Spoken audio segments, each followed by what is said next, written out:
The night was cold, the kind of cold that cuts through coats and seeps into the bones. John Kennedy was leaving a late meeting in downtown Baton Rouge when his eyes caught sight of something that made him stop dead in his tracks. On a dimly lit corner, beneath the shadow of an old brick building, sat a man huddled against the wind. His clothes were tattered, his face tired and worn. But when the man lifted his head, John's heart nearly stopped.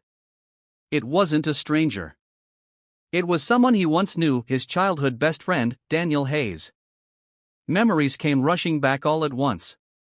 He remembered Daniel's laughter echoing across the neighborhood ball fields, the nights they camped out in each other's backyards, the promises they once made as kids that no matter what happened in life, they'd always look out for each other.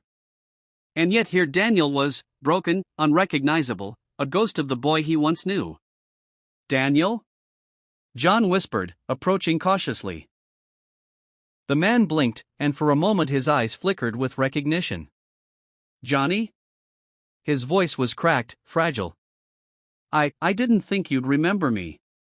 John crouched down, emotions tightening his chest. "How could I forget you?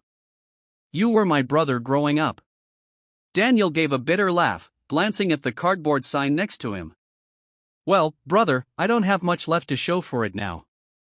John's instinct was to grab his friend, lift him off the street, and take him home immediately. But he knew it wasn't that simple.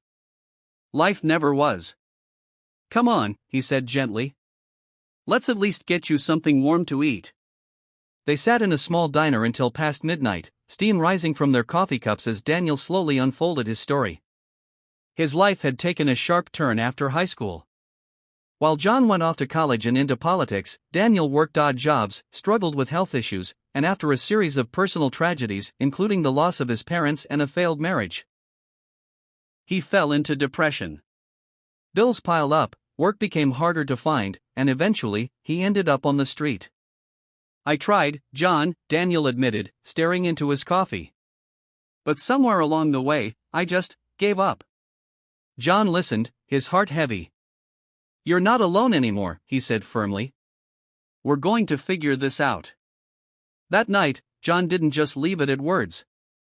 He put Daniel in a motel, bought him clothes, and scheduled a meeting with a local shelter director he knew. But what John didn't expect was the shock that awaited him the very next day. The story of him helping his childhood friend leaked out to the local press. A passerby at the diner had snapped a photo of John sitting across from Daniel, listening intently. By morning, the picture had gone viral.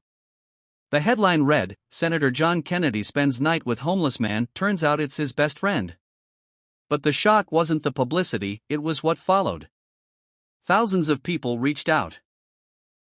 Old classmates of Daniel's, church groups, even total strangers who